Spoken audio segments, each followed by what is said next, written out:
एक आदमी बड़ा दुखी हो गया, शादी कर ली, पति पत्नी है, भगवान के पास पहुंचा, जाकर भगवान को प्रणाम किया, भोलेनाथ से बोला कि महादेव कोई मन्नत दे दो। महादेव ने कहा मांग, क्या मन्नत मांगता है? बोले बाबा इतना परेशान हो गया हूं, इतना परेशान हो गया हूं, अब एक ही मन्नत मांगता हूं, मुझे शादीशुदा से कुंवारा कर दो वापिस। भोलेनाथ ने देखा शादीशुदा से फिर से कुंवारा कर दूं वापिस।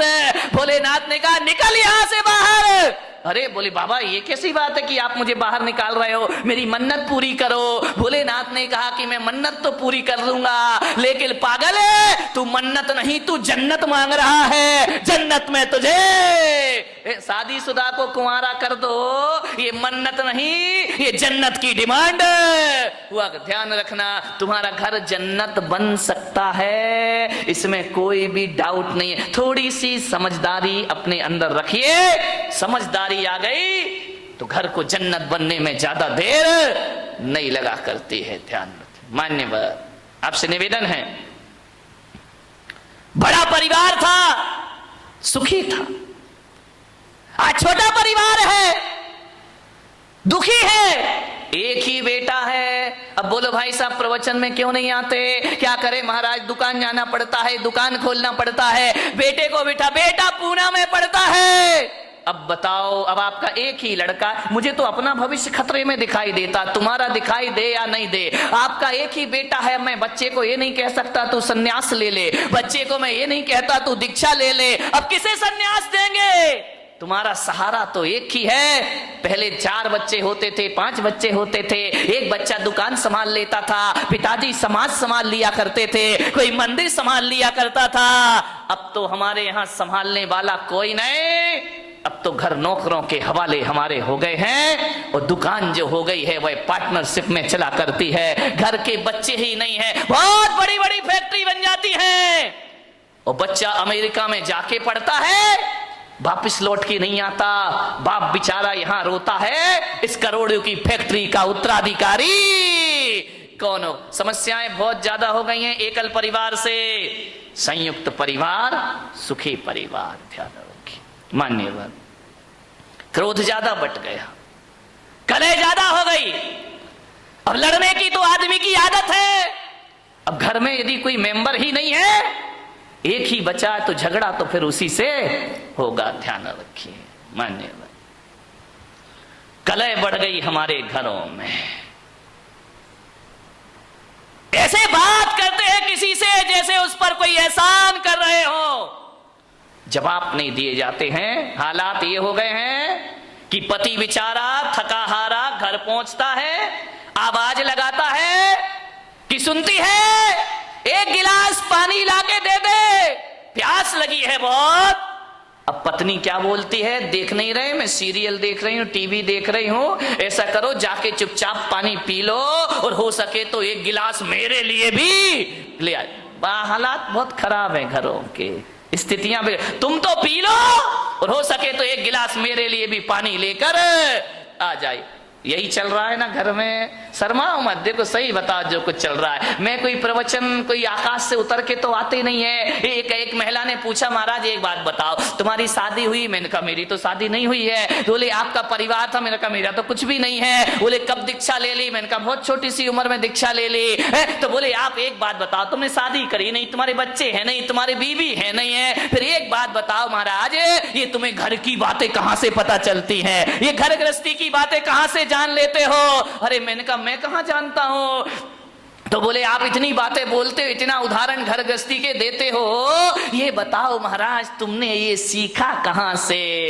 मैंने कहा मैंने कुछ नहीं सीखा देवी, तुम्हारे पति आते हैं मेरे सामने, रोते हैं, चले जाते हैं, अपनी घर की बातें तुम ही बता जाती हो, तुम अपनी बातें बताती हो, मेरा प्रवचन तैयार हो जाया करता है। और कहां से प्रवचन लाऊंगा? प्रवचन तो तुम्हारे बीच से बनेंगे, मैं कहां से लेकर आऊंगा? तुम ही आते हो महाराज, ये परेशानी, ये दिक्कत, वो दिक्कत, बस मैं मैं पॉइंट नोट करते जाता हूं, मेरी डायरी में प्रवचन तैयार हो जाया करता है। और प्रवचन आएगा कहां से?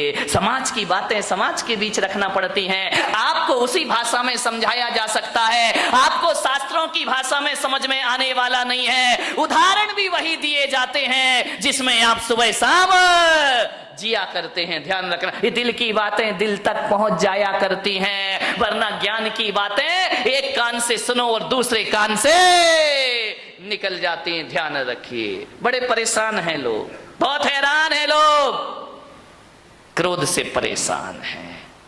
अब क्रोध तो भाई आ ही जाता है, करोगे क्या करोगे?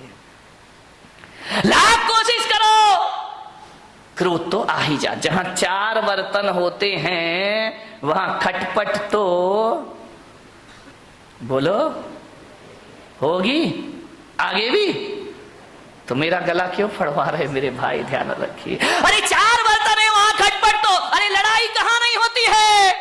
ये मत सोचो कि केवल तुम्हारे घर में लड़ाई होती है। लड़ाई तो महापुरुषों के घर में भी हुआ करती है, बड़े बड़े ज्ञानियों के घर में झगड़ा हुआ करते हैं। अब आप भी बताइए, जिन्हें दुनिया महापुरुष बोलती है, आदर्श पुरुष माना करती है, लड़ाइयां तो उनके घरों में भी हुआ करती हैं। अब ये महाभारत बताओ, कोई गरीब घरों की लड़ाई तो थी नहीं, ये महापुरुषों के घरों की लड़ाई थी। महाभारत दो भाई भाई लड़ रहे हैं, वो भी तो एक झगड़ा ही था ना। कौरव और पांडव ये महापुरुष गिने जाते हैं, इनके घरों में भी झगड़ा हुआ करता था।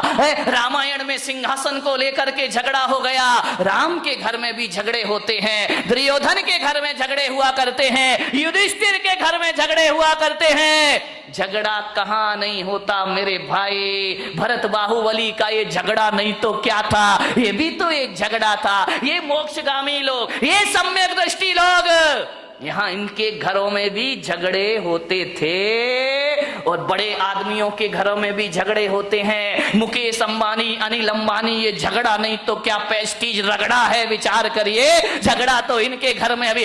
प्रमोद महाजन, प्रवीण महाजन, झगड़े तो इनके भी घर में हुआ करते हैं। ऐसा कोई नहीं है जिसके घर में बारामती के घरों के बारे में मुझे नहीं मालूम है, यहाँ झगड़े हैं या नहीं है। होशियार मत बनो कि हमारे यहाँ झगड़े नहीं है, घर घर की कहानी है, इसलिए तो महिला देखती हैं कहानी घर घर। विचार करी, सास भी कब हुई?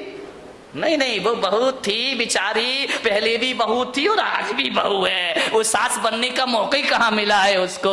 ये हालात है हमारे घरों में, लड़ाई है, झगड़े हैं, विवाद है। महापुरुषों के घरों में भी झगड़े होते थे, आपके घर में भी झगड़े होंगे। लेकिन एक बात मेरी आपसे निवेदन है बड़ी विनम्रता के साथ, कि झगड़े तो सब घर में होते हैं, तू मैं हो जाती है, एक दूसरे के अहंकार को चोट पहुंच जाती है। लेकिन मैं आपसे एक निवेदन करूंगा, लड़ लेना, झगड़ लेना, जितना लड़ना हो लड़ो, जितना झगड़ना है झगड़ लो, लेकिन बारामती वालों बोल चाल बंद मत करिए। लड़ाई हो जाए, कुछ कह दिया, डांट दिया, फटकार दिया, कुछ बोल दिया, बोल चाल बंद यदि आप कर देंगे तो सुलह के सारे रास्ते बंद हो जाएंगे हमेशा को। लड़ लीजिए, झगड़ लीजिए, लेकिन शाम होने से पहले बोल चाल जरूर कर लीजिए। तुम्हारा क्रोध तुम्हारे लिए दुखदाई नहीं बन सकता है, तुम्हारा झगड़ा तुम्हारे लिए दुखदाई नहीं बन सकता है। अरे बचपन में भी तो लड़ते थे, दो भाई आपस में झगड़ा करते थे, एक दूसरे को मारते थे जब छोटे छोटे थे। उसकी खिलौना वो ले लेता था, उसका खिलौना वो ले लेता था, उसका खाना पे झगड़ा हो जाया करता था, जूते चप्पल पे झगड़ा हो जाया करता था, दोनों आपस में लड़ते थे। आज भी देखना छोटे छोटे बच्चे लड़ लेते हैं, झगड़ लेते हैं, तना तनी कॉलर पकड़ लेते हैं, मारपीट हो जाती है। लेकिन थोड़ी देर बाद देखो तो नजारा बदल जाता है। जो बच्चे अभी थोड़ी देर पहले लड़ रहे थे, थोड़ी देर बाद ये हालात होते हैं कि एक आइसक्रीम दोनों के पास होती है, ये इधर से चाटता है और वो उधर से। दोस्ती हो जाया करती थी, बचपन में भी लड़ते थे, बचपन में भी झगड़ा होते थे, बचपन में भी हमारे जीवन में विवाद हुआ करते थे। लेकिन एक बात याद रखिए, लड़ने झगड़ने के बाद दुश्मनी हमारे बीच में नहीं हुआ करती थी। ध्यान रखिए, लड़ाई झगड़ा खतरनाक नहीं होता, बैर भाव जीवन में बहुत बड़ा खतरा पैदा कर दिया करता है। बैर भाव से बचने का प्रयास करिए। बच्चों की तरह लड़ लो, बच्चों की तरह झगड़ लो, कितना अच्छा होता, कितना अच्छा होता। काश ये आदमी आज भी बच्चा होता, कितना अच्छा होता। काश आदमी आज भी बच्चा होता। ध्यान रखिए, बचपन में लड़ते हो, फिर बोल लेते हो, एक तरफ तो मारपीट करते हो, फिर थोड़ी देर बाद गले में हाथ डाल करके घूमा करते हो, लेकिन बड़े होकर आदमी को नहीं जाने क्या हो जाता है, एक बार झगड़ लेता है और जिंदगी भर की बोलचाल बंद कर दिया करता है। ये बोलचाल चालू रखिए, मौन मत लीजिए, दुश्मनी को जन्म मत दीजिए, व्यवस्थाएं आपकी बनी रहेंगी। ध्यान रखना। मान्य भर हंसता खिलखिलाता परिवार होना चाहिए। हंसोगे, खिलखिलाओगे, क्रोध पैदा नहीं होगा। ध्यान, दो ही चीज हो सकती है जिंदगी में, या तो हंस लो या गुस्सा कर लो। ध्यान रखना, जब गुस्सा करते हो तो हंसी गायब हो जाती है, और जब आदमी चेहरे पर मुस्कुराहट और हंसी लाता है तो क्रोध गायब हो जाया करता है। दोनों एक साथ कभी नहीं रहा करते हैं। ऐसा कभी आपने नहीं देखा होगा कि क्रोध में, गुस्से में किसी का मुंह भी फूला है और हंस भी रहा हो, मुस्कुरा रहा हो। दोनों काम एक साथ कभी नहीं हुआ करते हैं। इसलिए मैं आपसे कह रहा हूं कि क्रोध की जगह हंसता खिलखिलाता मुस्कुराता जीवन होना चाहिए। जितने आनंद में रहोगे उतना क्रोध आपसे दूर रहेगा। मेरे कमरे में लोग हंसते रहते हैं, आवाज आती रहती, हंसी मजाक की आती रहती है। बोले महाराज आप संत हैं, आपका कमरा बड़ा सीरियस होना चाहिए, बड़ा गंभीर होना चाहिए। मैं बहुत कोशिश करता हूं गंभीर हो जाऊं, गंभीर हो जाऊं, लेकिन क्या करूं, मेरा स्वभाव मुझे गंभीर नहीं होने दिया करता है। हंसता हूं, मजाक करता हूं, व्यंग करता हूं, आदमी से बातें कर, बच्चा आए तो उससे हंस लेता हूं, बूढ़ा आए तो उससे हंस लेता हूं, महिलाएं आती उनसे हंस लेता हूं। ध्यान रखना, जहां तक मेरी सोच है, अब इस दुनिया को उदास, गंभीर और सीरियस संतों की जरूरत नहीं है। अब इस दुनिया को हंसता खिलखिलाता मुस्कुराते संत की जरूरत हुआ करती है। यदि संत हंसेगा, मुस्कुराएगा तो समाज में वह प्रेम का प्रसाद बांट पाएगा। हंसता खिलखिलाता मुस्कुराता जीवन होना चाहिए। हंसी गायब हो गई है। अब घर में दो लोग रहते हैं, हंसे तो कैसे हंसे? मुझे तो बड़ी सोच सोच के हैरान होता हूं। अब हंसने के लिए आदमी को लाफ्टर चैलेंज जैसे सीरियल देखना पड़ते हैं, कपिल शर्मा से मिलना पड़ता है, तब आदमी के चेहरे पर हंसी आती। नहीं मेरे भाई, क्रोध तनाव में जिंदगी जी रही है हमारी। झगड़े होते हैं, आदमी भी लड़ता है, महिलाएं भी लड़ती हैं। फर्क इतना होता है, आदमी इस कान से सुनता है और इस कान से निकाल देता है। महिलाएं ऐसा नहीं करती, महिलाएं तो बहुत होशियार हैं, इस कान से सुनती हैं। आदमी इधर से सुनेगा, इधर निकाल देगा, लेकिन महिलाएं जो हुआ करती हुई इधर से सुन के इधर नहीं निकालती हैं, वो दोनों कान से सुनती हैं और मुंह से निकाल दिया करती हैं। ये दोनों कानों से इधर से भी सुनेंगी, इधर से भी सुनेंगी और मुंह से। कौन बोला जब भी बोलेंगी बारूद? नहीं, यहाँ की महिलाओं की बात नहीं कर रहा, यहाँ अपने को भाई अभी चतुर्मास पूरा करना है। मैं तो बंबई वालों की बात कर रहा हूं, तुम्हारी आगे जाके देखूंगा। ध्यान रखिए, विचार करिए, आप सोचिए। ऐसा नहीं है कि इन्हें गाली देना नहीं आता है, आता है। ऐसा नहीं कि इन्हें गाली नहीं आती है, बहुत आती है, लेकिन ये बोलती नहीं है। ध्यान रखिए, आदमी तो गाली ही गाली बोलता है, हर चीज पे गाली बकता है, बिना गाली के बातों की शुरुआत। कई का तो गाली तकिया कलाम बन जाता है, हर बात पे चार गाली बका करता है। मैंने कहा यार, जितनी भी गाली इस देश में है वो महिलाओं के नाम से सारी गाली है। माँ के नाम से, बहन के नाम से, बाप और भाई के नाम से कोई गाली इस देश में नहीं है। मैंने कहा इतनी सारी गालियां महिलाओं के नाम से क्यों है इस देश में? विचार किया कि महिलाओं को गाली आती है लेकिन ये गाली बका नहीं करती हैं, लेकिन आदमी 24 घंटे गालियां दिया कर। ध्यान रखिए मान्यवर, किन बातों पे झगड़ा होता है हमारे घर में? छोटी सी मानसिकता, बस संकीर्ण प्रवृत्ति हमारे यहां झगड़े को जन्म देती।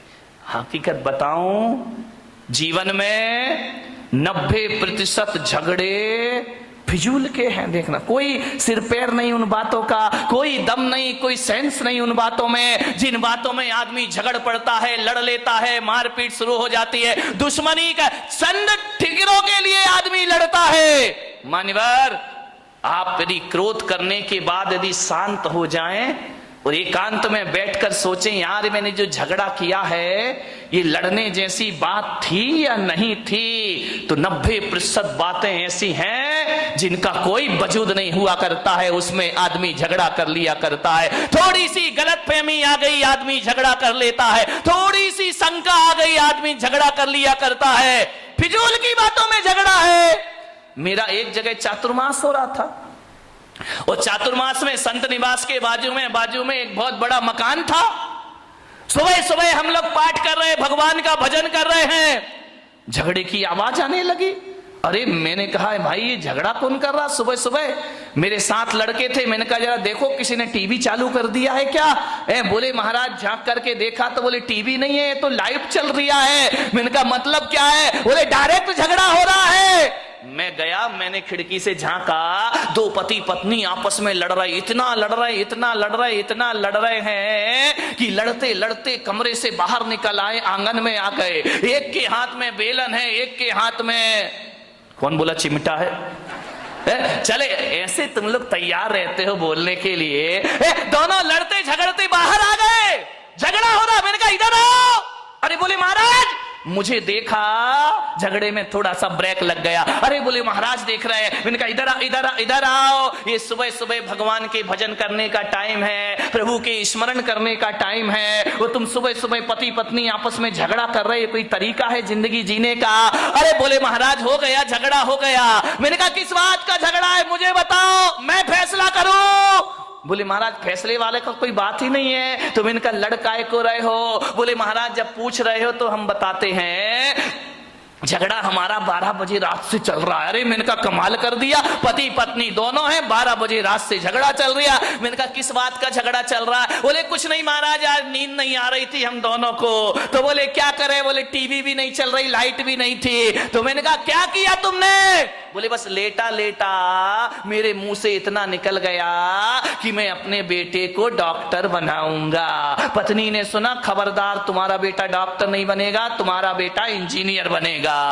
तो मैंने कहा यार तू इतना क्यों बोलती, जब मैंने कह दिया मेरा बेटा डॉक्टर बनेगा। पत्नी ने कहा कोई तुम्हारा अकेला हक नहीं है, मेरा भी हक है, मेरा बेटा इंजीनियर। अब फिजूल की बात है, इस पे झगड़ा बढ़ गया। बोले देखता हूं कैसे डॉक्टर बनाएगा। बोले मैं भी देखती हूं कैसे इंजीनियर बनाएगा। झगड़ा बढ़ते जा रहा। बोले बढ़ते बढ़ते हाथापाई पर आ गए हम लोग कि डॉक्टर ही बनेगा, इंजीनियर ही बनेगा। इतना झगड़ा, बोले सवेरे के 4 बज गए लड़ते लड़ते। बोले देख तू ज्यादा बातें मत किया कर मेरे से, जब मैंने बोल दिया कि मेरा बेटा डॉक्टर बनेगा तो बनेगा। पत्नी ने कहा मैंने बोल दिया मेरा बेटा इंजीनियर बनेगा तो बनेगा। रात भर झगड़े। मैंने कहा एक बात बताओ, तुम दोनों आपस में लड़ रहे हो, झगड़ रहे हो, एक बार बच्चे की मर्जी भी पूछ लो कि तुझे क्या बनना है। बच्चे से पूछना ही नहीं है, दोनों लड़े जा रहे हैं। ये बिना सिर पैर के झगड़े। मैंने कहा बच्चे को बुलाओ बच्चे को, उससे पूछो कि तुझे क्या बनना है। पति ने पत्नी को देखा, पत्नी ने पति को देखा। अरे मैंने कहा बच्चे को बुला के लाओ ना। बोले बच्चा तो अभी पैदा ही नहीं हुआ है। तेरे की आदमी, बच्चा यदि पैदा हुआ तो डॉक्टर बनाएंगे। फिजूल की बातों का झगड़ा है। ये कोई झगड़ने की बात है? सास बहू में झगड़ा हो गया। बहू ने कहा मलाई मेरे पीहर में जाएगी। सास ने कहा चल हट, मलाई यहीं खाई जाएगी। इतनी लड़ाई, इतनी मलाई पे झगड़ा हो गया। बोले ये तो पीहर में जाएगी, पास में ही पीहर लोणन नीरा की होगी और कहां की हो सकती है? तो बोले ये मलाई मेरे पीहर में जाएगी। सास ने कहा नहीं, मलाई तो बारामती में ही खाई जाएगी, चाहे कुछ भी हो जाए। बोले देखती हूं तू कौन होती है रोकने वाली, अरे तेरे जैसी लाखों बहुएं देखी, चल मलाई यहीं रहेगी। इतना झगड़ा, इतना झगड़ा। ससुर जी दुकान से आए, उन्होंने कहा ये महाभारत क्यों मचा रखी, झगड़ा क्यों है? बोले बहू को समझा लो, वो कह रही है कि मलाई पीहर में जाएगी और मैं कह रही हूं कि मलाई यहीं खाई जाएगी। ससुर ने कहा तुम मलाई पे लड़ रही, लाओ मलाई लेकर आओ, मैं ही खा लेता हूं, टेंशन खत्म हो जाएगा, मलाई लेकर आओ। सास ने बहू को देखा, बहू ने सास को देखा, बोले मलाई लेके आ, बोले तू लेके आ। दोनों ने देखा लाए कौन। अभी तो दोनों में ये चर्चा चल रही थी कि भैंस लेके आना है। अभी भैंस आई, बचा ये भैंस घर में आई नहीं, मलाई का झगड़ा शुरू हो गए। ये फिजूल के झगड़े हमारे घरों में, बिना सिर पैर की ये बातें हमारे घरों को नरक